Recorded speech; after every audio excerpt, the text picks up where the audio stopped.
কাছে করজোড়ে নিবেদন রইল, কীর্তন শুনতে আসবেন, বাচ্চাদের সঙ্গে করে নিয়ে আসবেন। ও চিৎকার করবে, চেঁচামেচি করবে, তবু তো হরিবাসরে ভগবানের নামে বসতে পারবে। এই জন্য আপনারা এই জায়গাতে আসবেন। কেন? শাস্ত্র বলেনি, অনেকেই বলেছেন পণ্ডিতরা, এপিজে আব্দুল কালাম বলছে মায়ের পেটটা প্রথম স্কুল মায়ের পেটটা। মায়ের চলা বলা দেখা খাওয়া সবকিছু বাচ্চার নির্ভর করছে মায়ের পেটে। বাচ্চা থাকাকালীন আপনার যেমন আচরণ হবে আপনার বাচ্চা সেরকম আচরণ হবে। তাকাবেন আপনারা। দ্বিতীয় স্কুল কোনটা? আপনার পরিবেশ। আপনি যেমন পরিবেশ তৈরি করতে পারবেন আপনার দ্বিতীয় স্কুল হবে। আর তৃতীয় স্কুল কোনটা? ওই স্কুল যেখানে পড়াশোনা করতে যায়, ওই স্কুলে চাকরি পেলে অনেকে ইঞ্জিনিয়ার ডাক্তার মাস্টার হয়, সবাই নয়, অনেকেই আছে এত বড় টাকা রোজগার করে কিন্তু মা বাবাকে বৃদ্ধাশ্রমে রাখে কিংবা নিজে খাই, মা বাবাকে দেয় না। আমি 100% গ্যারান্টি দিলাম, ছেলেকে কৃষ্ণ ভক্ত করুন, ইঞ্জিনিয়ার ডাক্তার মাস্টার করুন, কিছু হোক আর না হোক অন্তত বিবেক চৈতন্য হবে, মা বাবা আত্মীয়কে ফেলে যাবে না, সবাইকে ভালো চোখে দেখতে পারবে। এই জন্য মহাপ্রভু এলেন, মায়েরা নিতাই চাঁদকে ডেকে বললেন, দাদা তুমি জীবের দ্বারে হরিনাম দাও। কিভাবে দেব? নয়নে দেখিবে যা কৃষ্ণ নামে দেবে তার, নয়নে দেখিবে জানি কৃষ্ণ নামে দেবে তরি, নয়নে দেখিবে যারে কৃষ্ণ নামে দেবে তার, নয়নে দেখিবে জানে কৃষ্ণ নামে দেবে তারে। সাবধান যেন জাতির বিচার করো না দাদা, যেন জাতির বিচার করো না দাদা, জাতির বিচার করো না দাদা, যেন জাতির বিচার করো না দাদা, যারে দেখবে নামে দেবে জাতির বিচার করো না দাদা, জানি দেখিবে নামে দেবে জাতির বিচার করো না দাদা, যারে দেখবে নামে দেবে জাতির বিচার করো না। তুমি জানে দেখিবে নামে দেবে জাতির বিচার করো না দাদা। আচ্ছা, এখানে ড্যান্স হাঙ্গামা হলে মাঝখানে বাঁশের বেড়া দিত কেন? একদিকে নারী একদিকে পুরুষ, কিন্তু এখানে নারী পুরুষ একসঙ্গে বসছে কেন? এটা মহাপ্রভু করেছেন। এখানে কামের ব্যাপার নাই, প্রেমের ব্যাপার আছে। নিতাই চাঁদকে বলল, দাদা যদি কেউ চোখে দেখার পর হরিনাম না দেয় তুমি কি করবে জানো? প্রথমে ধরিবে হাতে, যদি না চাই নাম, দাদা প্রথমে ধরিবে হাতে, যদি না চাই নামে। বলুন রাধা মাধব কি না, জয়টা একটু জোরে বলতে হবে। রাধা মাধব কি, বাহ, শ্যাম সুন্দর কি, মদন মোহন কি, হরিবাসর কি, সাধুগুরু বৈষ্ণব কি, গৌর ভক্তবৃন্দ কি। আপনার জয় বলছেন না ভয় বলছেন বুঝতে পারছি না। যেরকম রাধা রানী কি, শ্যাম সুন্দর কি। আচ্ছা, ভালো কাজ করলে দাদার চাইতে ভাই এগিয়ে যেতে পারে। ভালো যদি কাজ করে না, আপনারা যারা ছোট আছেন বড় চাইতে আগে যেতে পারে। গুরু মিলে লাখে লাখে, শিষ্য মিলে এক। অনেকে উপদেশ দিতে পারে, নিতে পারে কজন? এই যে এখন জ্ঞান দেবার লোক আছে, নেবার লোক নাই। আমিও জ্ঞান দিচ্ছি, আপনিও দিচ্ছেন, সবাই দিচ্ছেন, কিন্তু নেবার। এই জন্য পণ্ডিতরা বললেন সব জায়গাতে জ্ঞান দিও না। কেন? সবাই তো নিতে পারে না।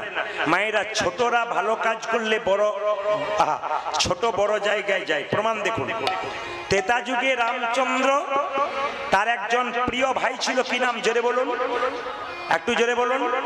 লক্ষণ। আচ্ছা, শত্রুঘ্ন আর ভরত কি শত্রু ছিল? না, তারাও ভালো ছিল, কিন্তু লক্ষণ তার সঙ্গে গিয়েছিল। কিন্তু মায়েরা শুনলে, এই যে মোবাইল বন্ধ, শুনলে চমকে যাবেন আপনারা যে ত্রেতা যুগের যিনি রামচন্দ্র, তিনি দাপরে কৃষ্ণ, লক্ষণ আবার দাদা বলরাম। তা রামের তো বলরাম হওয়ার কথা ছিল, কিন্তু লক্ষণ ভাই হয়ে দাদা হয়ে গেল কেন? আর রাম দাদা হয়ে ভাই হয়ে গেল কেন? এই যে ত্যাগ ছাড়া বড় হওয়া যায় না। আপনার ছেলেকে পড়তে বসাচ্ছেন, কিছু ত্যাগ স্বীকার করতে হবে। কি বলুন তো? যখন ছেলে পড়তে বসেছে, মা খাবো, এখন নয়, পড়া হোক, তারপর আর খেতে দিয়েছেন, পেট ভরে গেছে কিনা, বাস বিছানা খুঁজবে, ও মা ঘুমাচ্ছে বলবে, সবাই লক্ষ্য করবে। তাহলে বলছে ত্যাগ চাই। লক্ষণ কি ত্যাগ করেছিল যার জন্য তিনি দাদা বলরাম হলেন? তাকাবেন, লক্ষণ, আপনার সবাই লক্ষ্য করুন, রামচন্দ্র 14 বছর পর যখন বনবাস থেকে এলেন, রাজা হলেন, তখন একজন কিন্তু রামচন্দ্রকে ছাতা ধরে দাঁড়িয়েছিলেন। কারো জানা আছে যে ছাতা ধরে দাঁড়িয়েছিল তার নাম কি? জোরে বলুন, কারো জানা আছে? তার নাম হচ্ছে লক্ষণ। রামচন্দ্র রাজা, লক্ষণ ছাতা ধরে দাঁড়িয়ে আছে। কিছুক্ষণ ধরে থাকার পর লক্ষণ আছাড় খেয়ে মাটিতে পড়ে অচৈতন্য হয়ে গেল, ঘুমিয়ে পড়ল। রামচন্দ্রের মনে বড় রাগ হলো, লক্ষণ আমি রাজা হয়েছি বলে তোমার হিংসে হচ্ছে না? তুমি ছাতা ধরেছিলে, ছাতা ধরে ঘুমিয়ে পড়লে, চালাকি করছো তুমি। বলতে পারতে তোমাকে আমি রাজা করে দিতাম, আমার রাজত্বে কোনো লোভ ছিল না, তুমি কেন ঘুমিয়ে পড়লে? লক্ষণ তখনও জাগে নাই। বশিষ্ঠ মুনি এসে বললেন, রামচন্দ্র তুমি পূর্ণ ভগবান হতে পারো, কিন্তু তোমার চাইতে লক্ষণের ত্যাগ বেশি। বলে কিরকম? লক্ষণ 14 বছর ঘুমায় নাই। এইদিকে এক রাত্রি ঘুম না হলে তারপরের দিন আপনাদের কি অবস্থা হয় বলুন তো? কেউ কিছু বলতে গেলেই মাথা বিগড়ে যায়, না কি বলছেন? তাকাবেন আমাদের দিকে, আমরা তো 365 দিনের মধ্যে 320 দিন আমাদের কথা বলছি, 2 থেকে 3 ঘন্টা জোট 4 ঘন্টা ঘুম হয়, কোন কোন রাত্রি ফুল ঘুম হয় না। কেন? এই চিৎকার করার পর খালি এপাশ ওপাশ, ঘুম কোনো মতে হয় না।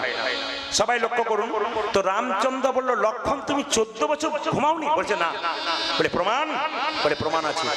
দাদা, যেদিন তুমি সীতা মাকে নিয়ে বনবাসে গেলে আমাকে সঙ্গে করে, পর্ণকুটিরে তুমি আর সীতা মা রইলে, আমি প্রহরী হিসাবে দাঁড়িয়েছিলাম। নিদ্রা দেবী আমার চোখে ভর করতে এলো, আমি ঘুম পেয়ে যাবো বলে নিদ্রা দেবী বারবার আমার চোখে আসতে চাইলো। আমি বাণ মারবার জন্য রেডি হলাম।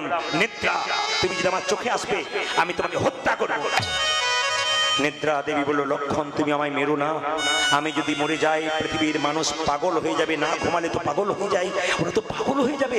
আমি যদি না ঘুমাই, আমি যদি না, আমার যদি মৃত্যু হয়ে যায়, সবাই তো পাগল হয়ে যাবে, আমাকে তুমি মেরো না, কথা দাও। নিদ্রা দেবী, তোমাকে মারবো না, 14 বছর রামচন্দ্রের সঙ্গে বনবাসে থাকবো, 14 বছর তুমি আমার চোখে আসবে না। নিদ্রা দেবী কথা দিল, আমি 14 বছর আসবো না, কিন্তু শর্ত একটা। বলে কি? যেদিন রামচন্দ্র বনবাস থেকে ফিরে যাবে, রাজা হবে, সেই দিন আমি নিদ্রা দেবী তোমার চোখে ভর করব। লক্ষণ বলল, কথা দিলাম। ওগো দাদা, ওই জন্য নিদ্রা দেবী আমার চোখে ভর করেছে, আমি শান্তির ঘুম ঘুমাচ্ছি। বাড়ির কেউ যদি হসপিটালে ভর্তি থাকে, বাড়ির কারো ঘুম হয় না। হসপিটাল থেকে যখন বাড়ি আসে তখন শান্তির ঘুম সবাই ঘুমায়। যাক বাবা, ফিরে এলো লক্ষণে। লক্ষণ বলল, দাদা আমি 14 বছর নারী মুখ দেখি না। চুপ করো তুমি। সীতা মায়ের সঙ্গে সবসময় ছিলে, তুমি সীতার মুখ দেখো নি? বলে না। বলে প্রমাণ কি? হনুমান কিন্তু লক্ষণকে কাকা বলতো। রামকে বললো, প্রভু লক্ষণ কাকা ঠিকই বলেছিল। বলে কেন? লক্ষণ কাকা সত্যি মায়ের মুখ 14 বছর দেখে নাই। প্রমাণ কি? যেদিন সীতাকে রাবণ হরণ করে নিয়ে গেল, সেই দিন সীতা কানের দোল রাস্তায় ফেলেছিল যাতে চিনতে পারে কোন দিকে নিয়ে গেছে। মাথার মুকুট ফেলে দিয়েছিল, গলার হার ফেলে দিয়েছিল, পায়ের নুপুর ফেলে দিয়েছিল। সবগুলোকে একসঙ্গে এনে লক্ষণকে বলেছিল, লক্ষণ কাকা। হনুমান বলল, সীতা মা হরণ হয়ে গেছে। লক্ষণ বলল, চুপ কর হনুমান, তুই মিথ্যে কথা বলছিস। আমি মিথ্যে কথা বলি নাই, তাকিয়ে দেখো। বলে কি? মায়ের মাথার মুকুট চিনতে পারলাম না। লক্ষণ বলল, কানের দোল কই চিনতে পারলাম না তো, গলার মালা কই চিনতে পারলাম না তো, হাতের বালা কই চিনতে পারলাম না তো। এই দেখো গো, মায়ের পায়ের নুপুর চিনতে পেরেছি। আমি যে 14 বছর সীতা মায়ের মুখ দেখি নাই, মায়ের পা দুটো দর্শন করেছিলাম। এই জন্য কীর্তন শুনতে আসতে হয়, ত্যাগ শিখতে হয়। শুধু কীর্তন শুনলে হবে না, ভেতরে নিয়ে যেতে হবে আপনাকে। আপনি কি শিখে গেলেন? লক্ষণকে তখন রামচন্দ্র বলল, আর কি বলতে চাও? আমি 14 বছর কিছু খাই নাই। চুপ করো, এটা আমার বিশ্বাস হয় না। 14 বছর খাওনি? বলছে না। বলে প্রমাণ? আমি তোমাকে বন থেকে ফল সংগ্রহ করে লক্ষণ তোমার হাতে দিয়েছিলাম, তুমি খাওনি? দাদা, যতবার তুমি বন থেকে ফল এনেছিলে বলেছিলে লক্ষণ ফল ধরো, তুমি তো বলো নাই লক্ষণ ফল খাও। তুমি তো সববার বলেছিলে লক্ষণ ফল ধরো, লক্ষণ ফল খাও বলনি। তাই আমি ফল ধরেছিলাম কিন্তু খাই। এখন সংসারে ভাইয়ে ভাইয়ে কত বিবাদ চলছে, একজন ভাই একজন ভাইকে কেমন ঠকাতে পারে তারই কাহিনী চলছে। কিন্তু শিখে নিন, লক্ষণকে বলেছিল লক্ষণ ফল ধরো, ফল ধরেছিল কিন্তু খাই নাই। তাকাবেন 14 বছরের ফলে হিসাব দিতে পারবে? দেব। হনুমান যেখানে বান রাখা হয় তুনটা নিয়ে এসো তো, তুনটা নিয়ে এলো, দেখলো 14 বছরের ফলের মধ্যে 7 দিনের ফল নাই। মানে ফল তো আর নাই, বীজগুলো আছে, 7 দিনের ফল দেখতে পাচ্ছি না কেন? লক্ষণ বলল দাদা 14 বছর তো ফল খাই নাই, 7 দিনের ফল কেন কম জানো? 7 দিন তুমি ফলই আনো নাই, আমরা কেউ ফল খাই নাই। বলে প্রমাণ কি? তাকিয়ে দেখো, যেদিন রাজা দশরথের মৃত্যু সংবাদ পেলাম সেই দিন ফল আমরা কেউ গ্রহণ করি না। এই দিন ফলে আমরা কেউ গ্রহণ করি না। মায়েরা বাড়িতে কেউ মারা গেলে আর কেউ খায়? জোরে বলুন হ্যাঁ না? খাবার কথা ভুলে যায়। যেদিন সীতা মাকে রাবণ হরণ করে নিয়ে গেল সেই দিন কেউ ফল গ্রহণ করি নাই। যেদিন সীতামাকে রাবণ ঘুরে করে নিল সেই দিন কেউ, সেদিন কেউ আমরা ফল খাই না। কদিন হলো? জোরে বলুন কদিন হলো? 3 দিন নাকি 2 দিন? আচ্ছা, আর কোন দিন? যেদিন ছায়া সীতা তৈরি করে সীতাকে মস্তক ছেদন করে সোনার থালায় রাবণ রেখেছিল সেই দিন ফল খায়। আর কোন দিন? যেদিন রাম লক্ষণকে নাগ পাশে বন্ধন করা হয়েছিল সেই দিন ফল খায় নাই। কদিন হলো মায়েরা? কদিন? 4 দিন। এবার লক্ষ্য করুন, যেদিন সীতা পাতাল প্রবেশ করেছিল সেই দিন ফল খাই নাই। আর কোন দিন ফল খাই নাই? যেদিন সীতা পাতাল প্রবেশ করেছিল সেই দিন ফল খাই নাই। আর একদিন ফল খাই নাই, যেদিন লক্ষণকে শক্তিশাল মারা হয়েছিল সেই দিন ফল খাই নাই। আর একদিন কোন দিন ফল খাই নাই? যেদিন 14 বছর পর বনবাস থেকে সবাই ফিরে এলাম, এত আনন্দ খাবারের কথা ভুলে গেলাম। ছেলে যদি পরীক্ষায় ফার্স্ট হয় বাড়িতে আনন্দের রোল পড়ে যায়, মিষ্টি আন খাবার কথা বলে যায়, আমাদের ছেলে ফার্স্ট হয়েছে গো, ফার্স্ট হয়েছে গো, আনন্দ হয় না? কিন্তু লক্ষ্য করুন সেই দিন ফল খায় নাই। রামচন্দ্র মাথা নিচু করে দাঁড়িয়ে আছে। বশিষ্ঠ মুনি বলল, রাম তুমি মাথা নিচু করে দাঁড়িয়ে আছো কেন? রামচন্দ্র বলল, লক্ষণ তুই যদি আমার চাইতে ছোট না হতিস তবে তোর চরণে একবার প্রণাম করতাম।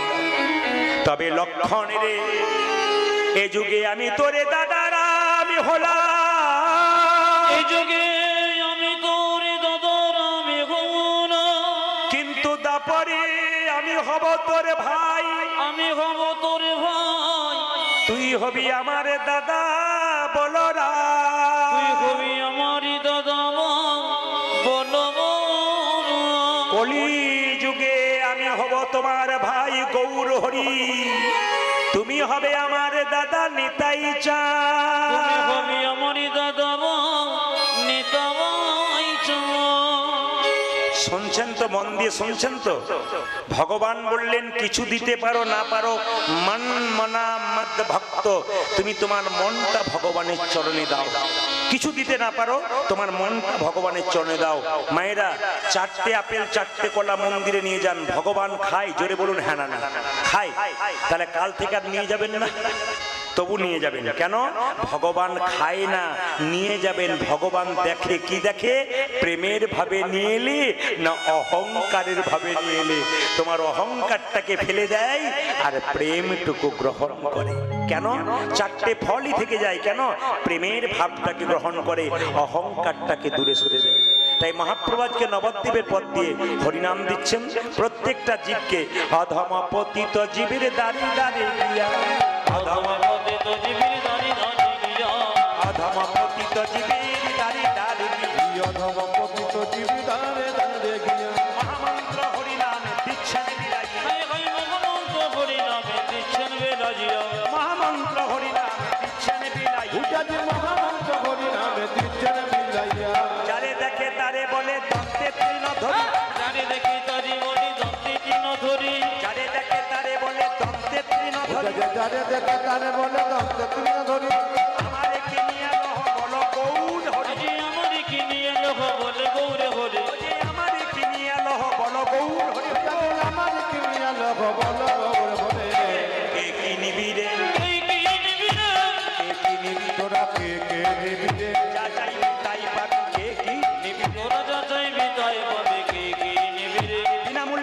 বিকাইব কে কি নিবে আমরা বিনামূল্যে বিকাইব কে কে নিবে বিনামূল্যে বিকাইব ধর্ম অর্থ কাম আমি বিনামূল্যে বিকাইব ধর্ম টাকা আমি বিনামূল্যে বিকাইব ধর্ম টাকা আমি বিনামূল্যে বিকাইব ধর্ম টাকা আমি বিনামূল্যে বিকাইব ধর্ম টাকা কে কে নিবে বলে আমারই কি নিয়ে লোক বলে গৌরে বলে আমারে কিনিয়া বল গৌরে মোরে আচ্ছা মহাপ্রভুর ছবি আপনারা দেখেছেন জোরে বলুন হ্যাঁ না না দেখেছেন হাতটা নিচের দিকে থাকে না উপর দিকে থাকে একবার দেখানো যাবে যার হাত আছে তিনি দেখাবেন যার নাই তার দেখানো দরকার নেই হালকা হালকা ভগবান যাকে হাত দিয়েছেন তিনি দেখাবেন যার দিকে দেখায় দেয় নাই তার হাত দেখানোর দরকার নাই অনেকে তবু দেখাচ্ছে না কেন বলুন তো ওরা বাংলা বোঝে না উড়িষ্যা থেকে এসেছে তাও উড়িষ্যাতে আমার 2 জায়গায় বায়না হয়েছে তো জিজ্ঞেস করলাম বাংলা বোঝেন বলে না বুঝলে আপনাকে বায়না করবো কেন উড়িষ্যার লোকে তাও বোঝে জোরে বলুন হাত তুলে রাধা রানী কি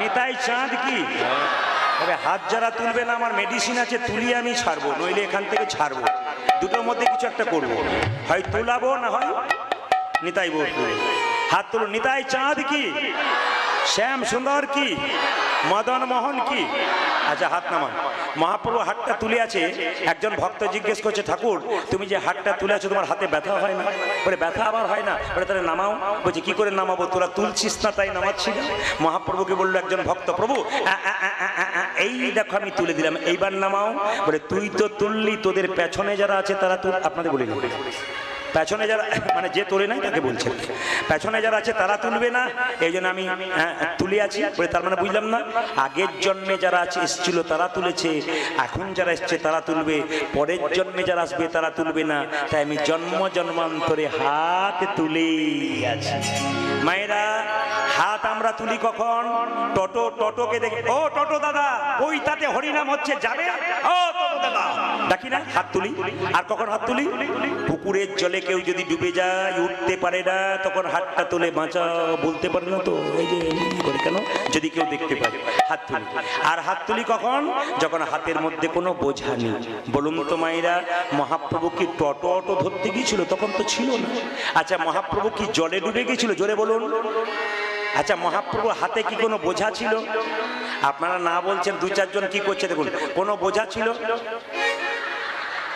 মানে হ্যাঁ না নাও না মানে সেই আস্তে আস্তে ভোটের সময় দেখেছেন না কিছু মানুষ আছে দুপক্ষেই মুড়ি খায় কাকে যে ভোট দেয় ভগবান ছাড়া বেটা এর কাছে একবার মুড়ি খাচ্ছে ওর কাছে একবার খাচ্ছে এরা ভাবছে আমাকে দিচ্ছে ও ভাবছে আমাকে দিচ্ছে কাকে যে দিচ্ছে সে আর গোবিন্দ ছাড়া কেউ জানে না এই জন্য আপনাদের আসলে 2-4 জনকে ভগবানের হাতে বোঝা ছিল মানে হ্যাঁ দুটো উত্তর একটা কিছু হবে না খুব ভালো আপনাদের পরিবেশ আচ্ছা মায়েরা ভগবানের হাতে বোঝা ছিল জোরে বলুন জোরে বললেন না কিন্তু হ্যাঁ প্রশ্ন করবেন প্রদীপ বাবু যদি সত্যি বোঝা ছিল দেখতে পেলাম না কেন না না যে চোখ দুটো পেয়েছেন ডান চোখ আর বাঁ চোখ ওতে ভগবানের ভাব বোঝা যায় না গুরুদেবের কাছে মন্ত্র নিয়ে গুরু কৃপার বস্তু সাধন ভজন করে আর একটা চোখ হয় ওই চোখটা পেলে আপনি বুঝবেন ভগবানের হাতে বোঝা আছে কি করে বুঝবেন মায়েদের প্রমাণ দিয়ে দিই পৈতাতে কীর্তন হচ্ছে মা ফোন করছে তার বাবাকে শুনছো বাবা কীর্তন হবে এসো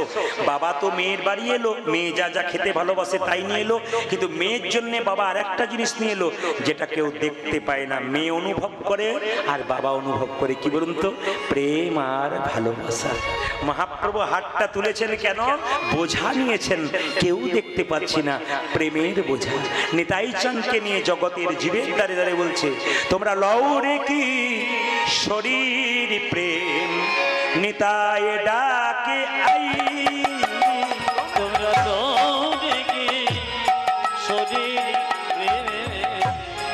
নিতাই ডাকি লরে কি শরীর প্রেম নিতাই ডাকে আই আই রে তোমরা লরে কি শরীর প্রেম নিতাই ডাকে লরে কি শরীর প্রেম নিতাই ডাকে আই তোমরা তো দেখি শরীর নিতাই ডাকি নিতাই ডাকে আই আই প্রাণ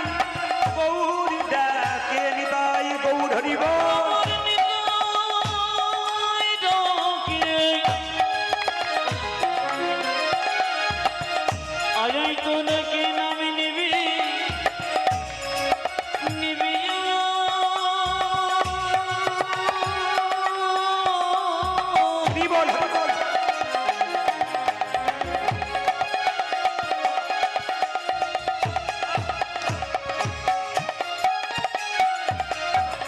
আমারই পরমে দয়ার নিতাই রামকে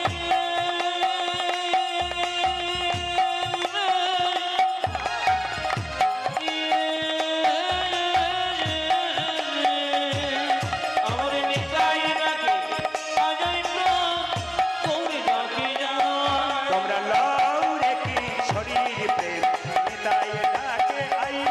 ও যাজল রে কি করে নিতাই ডাকে যায়। শান্তিপুর ডুবু ডুবু নদী ভেসে আমার শান্তিপুর ডুবু ডুবু নদে ভেসে যায় যে শান্তিপুর ডুবু ডুবু নদী ভেসে যাই।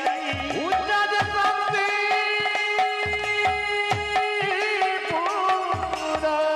হরি বল।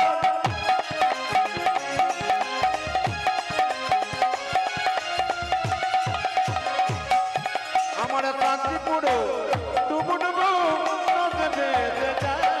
ও যে কুলি ভাঙিয়া ঢেউ আসিয়া লাগিল গোড়ার গাই। আমার কোটি ভাঙিয়া দেবসিয়া লাগিল গোরার গান ও যে কুলি ভাঙিয়া ঢেউ আসিয়া লাগিল গোড়ার গাই। উজ্জাদ কোলে ভাঙিয়া ঢেউয়াছিয়া লাগিল গোড়ার গায়ে। লও রে কি শরীর প্রেম নিতাই ডাকে আই। তোরা নদী কিশোরের নেতায় ডাকে হে দয়াল নিতাই আমার, এ দয়াল নিতায় হে দয়াল নিতাই আমার। এ দয়াল আহারে